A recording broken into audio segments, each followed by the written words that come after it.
బాటలో ముందుకు సాగుతున్నది. అయితే ఇంతమంది మొన్న రవణ శవ వస్తే ఆయనను చూడడానికి వచ్చినటువంటి వేలాది మంది కానీ ఇవాళ ఎంతో దూరం నుంచి కూడా శ్రమ కోర్చి ఈ సభకు వచ్చినటువంటి వాళ్ళని కానీ చూస్తే నాకు అనిపిస్తున్నది ఇంకా మా త్యాగం మిగిలే ఉన్నది. మేము ఇంకా ఈ ప్రజల కోసం చేయాల్సినటువంటి రుణం మాకున్నది. తప్పకుండా ఆ రుణభారం మా మీద ఉన్నది. ఆ బాధ్యతను నిర్వర్తించడానికి నేను శక్తి వంచన లేకుండా కృషి చేస్తామని ఈ సభ సందర్భంగా మీ అందరి ముందు ప్రమాణం చేస్తున్నాం. మిత్రులారా, ఒక్క నిమిషం నేను మా కుటుంబం గురించి మీ అందరికీ పరిచయం చేస్తా. మా అమ్మ పేరు కనకమ్మ, మా నాన్న పేరు మల్లయ్య. నా చిన్న వయసులో 5 ఏళ్ళ 6 ఏళ్ళ వయసులో ఉండగానే మా నాన్న అప్పటికి కొద్దిపాటి వ్యవసాయం ఉంటే ఆ వ్యవసాయం చేస్తూ గీత వృత్తి అయిన తాడి చెట్లు ఎక్కుతున్నటువంటి మా నాన్న పక్షవాతానికి గురై కొంతకాలం తర్వాత నా చిన్న వయసులోనే ఆయన కాలం చేశారు. అక్కడి నుంచి మా అమ్మ కనకమ్మ గంపడంత ఉన్నటువంటి మా కుటుంబాన్ని తల్లి కోడిలాగా పిల్లల్ని కోడి రెక్కల కింద గమ్మినట్టుగా కమ్ముకొని తన బలాన్ని తన శక్తిని మాకిచ్చి మమ్మల్ని అందరినీ ప్రయోజకుల్ని చేయాలని అహరహం శ్రమించింది. నేను మొన్నటి సభలో చెప్పినట్టుగా, మొన్నటి అంతిమయాత్రలో చెప్పినట్టుగా ఆమె ఉక్కుపాలతో పాటుగా మాకు ఒక రకంగా ఉద్యమ పాలు కూడా సాగించింది. మంచి కోసం నిలబడాలి నాన్న, 10 మందికి మనం అండగా నిలబడాలి నాన్న, 10 మంది మనల్ని చూస్తే గర్వపడాలి నాన్న అని మాకు చిన్నప్పటి నుంచి తన పాలతో పాటుగా సామాజిక అవగాహన నేర్పింది.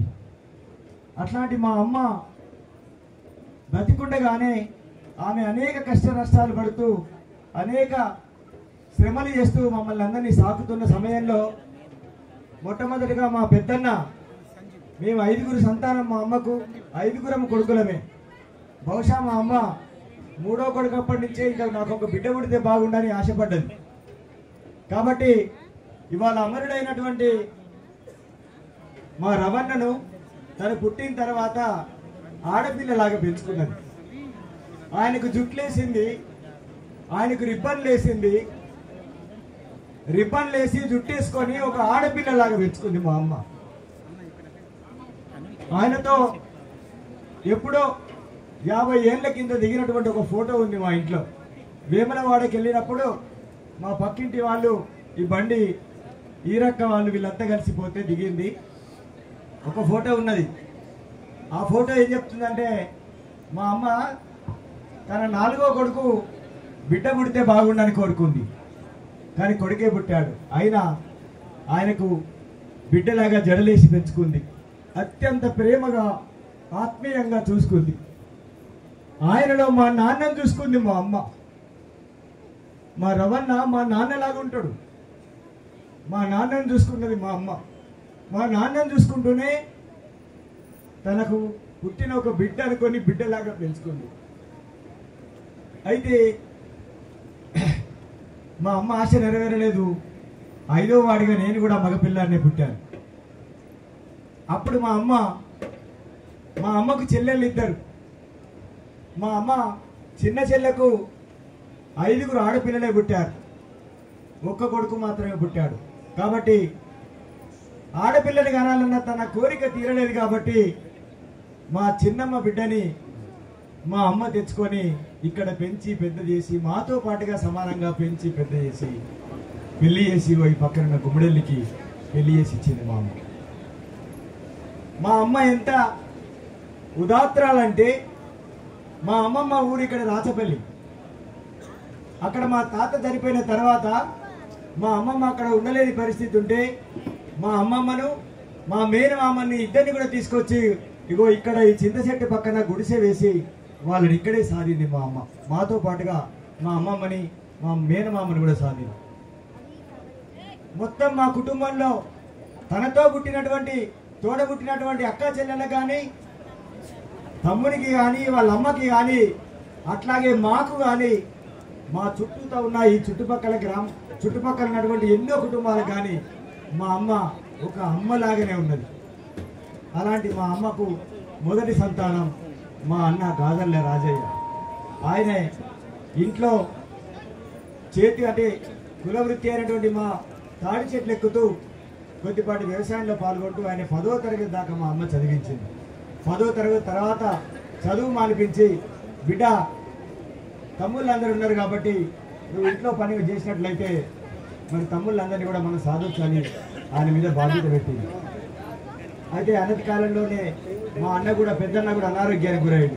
అప్పుడు రెండో అన్న ఇప్పుడున్న అన్న సమ్మన్నని కేవలం 5వ తరగతిలోనే మా అమ్మ చదువు మానిపించింది. 5వ తరగతిలో చదువు మానిపించినప్పుడు మా సమ్మన్నకు మా అమ్మ చెప్పింది ఏంటంటే, బిడ్డ పెద్దోడు ఒకడు సరిపోడు, నువ్వు నీ చదువులు త్యాగం చేసి నీ తమ్ముళ్ళ కోసం, నీ కుటుంబం కోసం నువ్వు వ్యవసాయం చేయాలి బిడ్డ అని చెప్పింది. ఆయన తన చదువులు త్యాగం చేసి మా కుటుంబం బరి ఉన్నెత్తుకొని వ్యవసాయము కులవృత్తి చేశాడు ఆయన. ఆ తర్వాత మూడో అన్న గాదర్ల సారన్న వాళ్ళ టీచర్ ఒక ఆయన అనేది ఆయనని పొద్దున సాయంత్రం ఆయనే ఈ రోడెంబడి పోతున్నప్పుడు ఈయన పొద్దున్న లేస్తే వ్యవసాయ పనుల్లో, మళ్ళీ ఆ తర్వాత తాళ్ళెక్కే పనిలో, ఆ తర్వాత ఎక్కడ చిన్న పంచాయతీ ఉన్నా, ఎవరికి చిన్న సమస్య ఉన్నా ఆ సమస్య పరిష్కరించడం కోసము సమయం చూడకుండా రాత్రి పగలనక ప్రజల కోసం తిరిగే పని. ఇవన్నీ చూసి ఏమిరా సవ్యసాచి, ఎక్కడ చూసినా నువ్వే నారాయణ. అందుకే ఆయనే ఉద్యమ కాలంలో మా సారన్న ఉద్యమ సమయంలో ఆయన కలం పేరు, ఆయన ఒక కవిగా ఆయన కలం పేరు సవ్యసాచి అని పెట్టుకున్నాడు. అట్లా కొద్ది కాలం తర్వాత మా రెండో అన్నయ్యకు పెళ్ళైన తర్వాత ఈ కుటుంబ పోషణకు ఒక దిగువ మధ్యతి కుటుంబంగా ఉన్నటువంటి మా కుటుంబాన్ని పోషించడానికి, మమ్మల్ని చదివించడానికి ఒకరిద్దరి శ్రమ సరిపోతలేదు. కాబట్టి ఒకరు వ్యవసాయంలో ఉంటే, ఒకరు వృత్తి పని చేసే వ్యవసాయంలో ఉంటే అవకాశం వస్తే ఒకరు ఉద్యోగం చేసే అవకాశం ఉండాలని మా అమ్మ సింగరేణిలో అప్పుడు 1987 కాలంలో రన్నింగ్తో ఉద్యోగాలు లభిస్తున్నాయి అంటే మా రెండో అన్న సమ్మన్నని ఇంటి నుంచి సింగరేణి ఉద్యోగానికి పంపింది మా అమ్మ. సింగరేణి ఉద్యోగం చేస్తూ ఆయన వ్యవసాయం చేస్తూ సారన్న ఈ ఇద్దరు ఈ కుటుంబాన్ని ఒక దిగువ మధ్యతరగతి కుటుంబం నుంచి ఒక మధ్యతరగతి కుటుంబంగా ఎదిగించడానికి అహరహరం శ్రమించారు. రాత్రి మవలు కష్టపడ్డారు.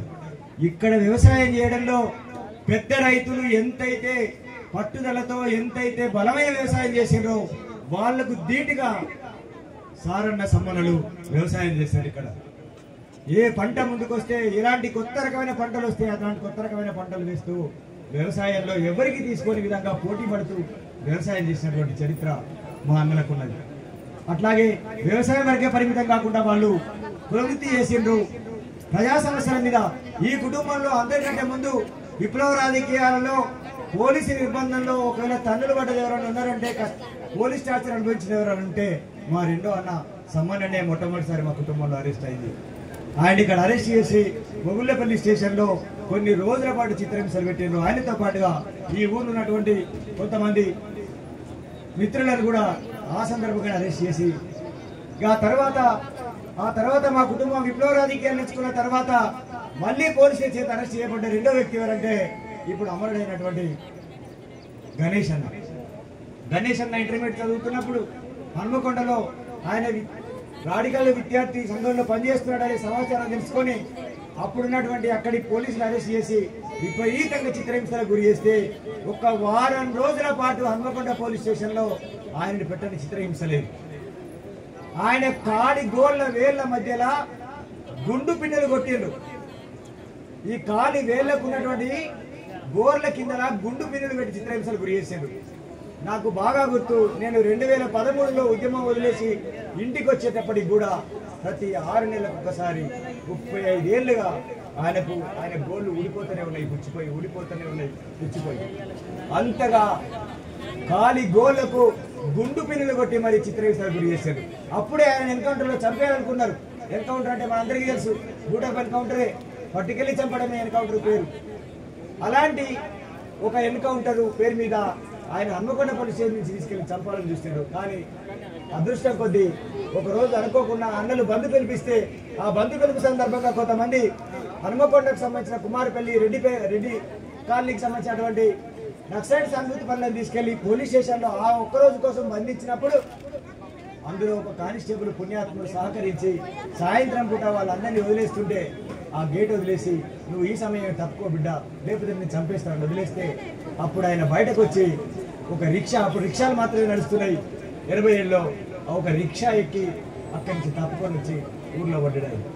ఆ తర్వాత ఆయన చదువు కలలేదు. ఆయన కూడా ఇక్కడ వ్యవసాయం నేర్చుకొని ఇక్కడ వృత్తి పని చేయడం మొదలుపెట్టి ఈ ప్రాంతంలో మళ్ళీ తిరిగి సారన్న వారసత్వాన్ని ఎత్తుకొని సారన్న ఎప్పుడైతే ఒక ఆర్గనైజర్గా ఒక కుటుంబ బాధ్యతను ఎత్తుకున్నటువంటి నాయకుడిగా పనిచేస్తూనే పూర్తి కాలం తన జీవితాన్ని విప్లవానికి అంకితం చేసి పోయిన తర్వాత ఆయన బాధ్యతను ఎత్తుకొని ఈ ప్రాంతపు ఆర్వైఎల్ నాయకుడిగా ఇక్కడ వ్యవసాయం చేసిండు, ఇక్కడ తాళ్ళెక్కిండు.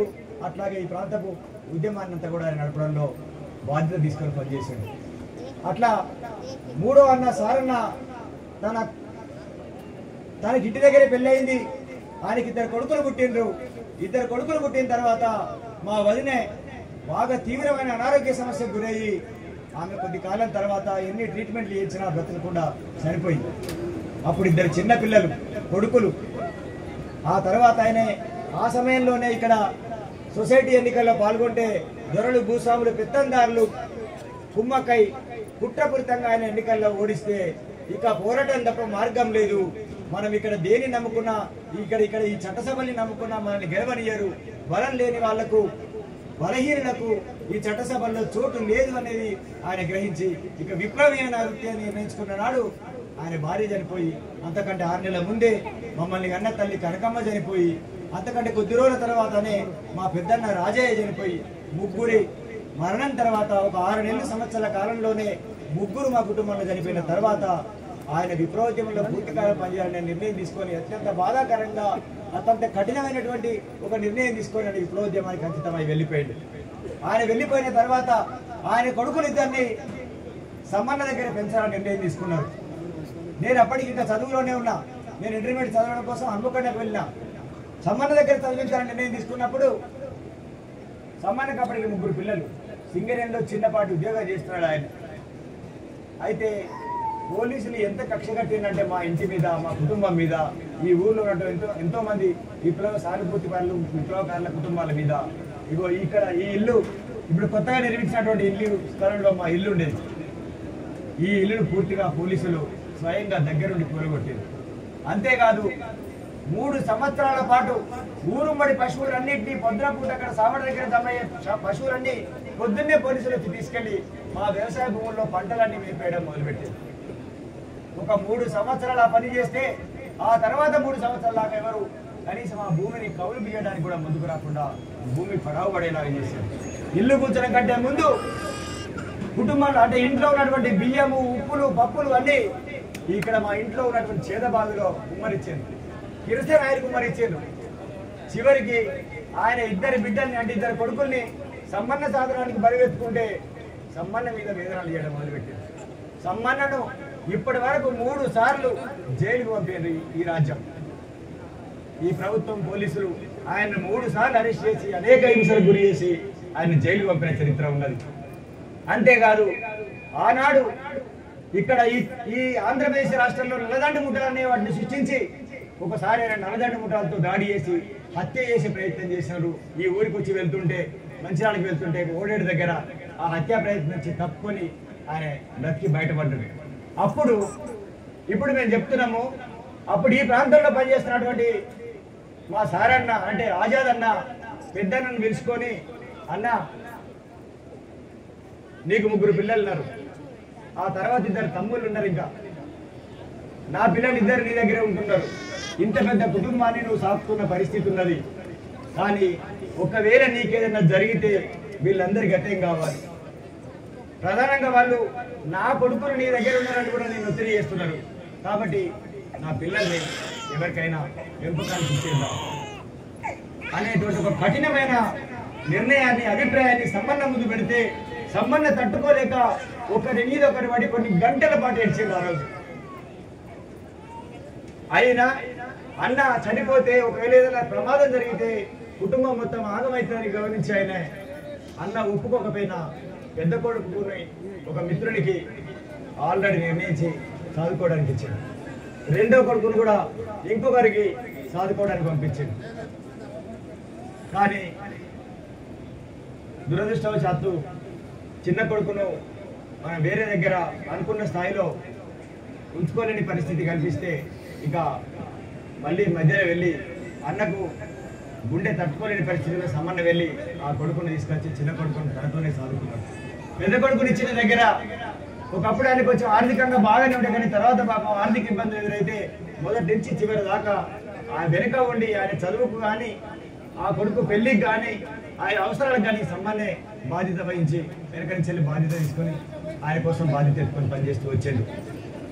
అట్లాగే ఒకప్పుడు చిన్నప్పుడు పిల్లలు ఇట్లా ఎప్పుడైతే సారణ ఉద్యమాల్లోకి వెళ్ళిన తర్వాత చిన్నపిల్లలు అన్న దగ్గర ఉంటున్నారు, సమ్మన్న దగ్గర, సమ్మన్నను పోలీసులు వేధిస్తున్నారు కాబట్టి ఆ పిల్లల్ని మేము తీసుకెళ్ళి ఒక 4 రోజులు మా దగ్గరనే ఉంచుకుంటామని వాళ్ళ అమ్మమ్మ వాళ్ళు ఇక్కడ మొగులపల్లి మండలంలోని గుడిపాడు గ్రామం అయితే వాళ్ళ అమ్మమ్మ వాళ్ళు పెద్ద అబ్బాయిని తీసుకెళ్లి 2 రోజులు వాళ్ళ ఇంటికి ఉంచుకున్నారు. మొగులపల్లిలో ఉన్నటువంటి పోలీసులు పొద్దునే లేచి గుడిపాడికి వెళ్ళి వాళ్ళ తాతని, ఆ పిల్లల తాతని ఇంట్లోంచి బయటికి గుంజుకొచ్చి ఇంటి ముందర ఇసుక కుప్ప పోసి ఉంటే ఆ ఇసుక తీసి నెత్తిలో పోసి కాలుకున్న చెప్పు తీసి, పోలీసుల చెప్పు తీసి ఆయన తల మీద కొడితే ఆయన నెత్తిలో ఇసుక మొత్తం దిగబడిపోయింది. పిల్లల్ని వదిలేస్తావా లేదంటే చస్తావా చెప్పు, బతుకు జీవుడా అంటూ ప్రాణాల చేతిలో పెట్టుకొని సాయంత్రం కల్లా పెద్ద అబ్బాయిని తీసుకొచ్చి మళ్ళీ తిరిగి సమ్మానించుతారు తీసిపోయారు వాళ్ళు. ఇట్లా చెప్పుకుంటూ పోతే లెక్కలేనండి కష్టాలు, బాధలు, త్యాగాలు చేస్తూ వచ్చింది మా కుటుంబం. మా కుటుంబంలో ప్రతి వ్యక్తి దాదాపుగా పోలీసు చేతుల్లో దెబ్బలు తినని వాళ్ళు ఎవ్వరూ లేరు. అయితే ఆ తర్వాత ఆయన ఇన్ని కష్టాలు పడ్డా, ఇన్ని బాధలు పడ్డా, పెద్ద అబ్బాయి చదువు విషయంలో కానీ, చిన్న అబ్బాయి చదువు విషయంలో కానీ, వాళ్ళిద్దరి పెళ్లిళ్ళు చేసే విషయంలో కానీ, చివరికి దురదృష్టం కొద్దీ పెద్ద అబ్బాయి సడన్ గా హార్ట్ అటాక్ వచ్చి చనిపోతే ఆయన హాస్పిటల్ ఖర్చుల దగ్గర నుంచి మొదలు పెడితే ఆయన చావు ఘనమైనటువంటి ఆయన చావు కార్యక్రమం నిర్వహించేదాకా పూర్తి బాధ్యత సంబంధం తీసుకొని చేసి, అంతేకాదు ఇవాళ నేను ఉద్యమం నుంచి చితికి శల్యమై చావు బతుకుల మధ్యలో బయటకు వచ్చినప్పుడు నన్ను హక్కున చేర్చుకొని ఒక 5 ఏళ్ళు 6 ఏళ్ల పాటు నా కాళ్ళ మీద నేను నిలబడి పనిచేసుకోగలుగుతున్నంత కాలము నన్ను హక్కున చేర్చుకొని నన్ను భుజాల మీద తెచ్చుకొని తన కొడుకులాగా మా అన్నకు తోడుగా మా తల్లి తర్వాత తల్లి మా వదినే మమ్మల్ని, మా కుటుంబాన్ని గుండెల మీద తెచ్చుకొని సాధినటువంటి చరిత్ర. ఆ మ్యారేజు మేము అన్నలుగా తమ్ములుగా మేము ప్రచారం అవుతున్నాం, కానీ ప్రచారం కానటువంటి లేదా బయటి సమాజంలో ఎక్కువగా తెలియనటువంటి వాళ్ళు కుటుంబాలలో త్యాగాలు చేసినటువంటి మహిళలు. మా అమ్మ నుంచి మొదలు పెడితే ఆ వారసత్వాన్ని తీసుకున్న మా సమ్మన్న భార్య మా వదిన ఇప్పటికీ మాకు తల్లిలాగా లాలించి మమ్మల్ని అందరిని ఎత్తుకొని ఆమె ముందుకు తీసుకెళ్తున్నది.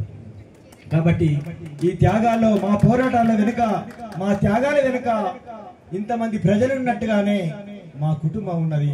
మా కుటుంబం మా కష్టాల్ని, మా బాధలన్నింటినీ కూడా ఎత్తుకొని మోసి మమ్మల్ని ఎన్నడూ కూడా తిట్టకుండా, మమ్మల్ని ఎన్నడూ కూడా నిందించకుండా, మేమెందుకు ఈ రోజులలో మనం చూస్తున్నాము కుటుంబాలు కొద్ది రోజులైతే చాలు ఎవరికి వాళ్ళుగా విడిపోతున్నారు, ఒకరికొకరు కానటువంటి పరిస్థితుల్లో ఇప్పటికీ కూడా మా కుటుంబం ఒక ఉమ్మడి కుటుంబంగా, ఒక ఆదర్శ కుటుంబంగా, ఒక త్యాగాల కుటుంబంగా కొనసాగడాన్ని నేను గర్వంగా ఫీల్ అవుతున్నా. మిత్రులారా, ఇట్లా ఈ మొత్తం కుటుంబం త్యాగంలో, ఈ పోరాటంలో మా వెంట నిలబడినటువంటి మా వెలిశాల ప్రజలతో పాటుగా మా కుటుంబం చుట్టూతున్నటువంటి మా బంధువులు, మా స్నేహితులు, వీళ్ళందరూ కూడా ఈ పోరాటంలో మాకు నిరంతరం వెన్నుతట్టి వెన్నంటి ఉండి సహకరించి ఇవాళ ఆయన అంతిమ యాత్ర కోసం కూడా ఎన్ని ఇబ్బందులున్నా, ఎన్ని కష్టాలున్నా ఇక్కడికి ధైర్యం చేసి వచ్చినటువంటి మిత్రులందరికీ మరొకసారి పేరు పేరున నేను కృతజ్ఞతాభివందనాలు తెలియజేస్తూ ఇప్పుడు 2 నిమిషాలు తన తమ్ముళ్లతో ఉన్నటువంటి అనుబంధాన్ని పంచుకోవాల్సిందిగా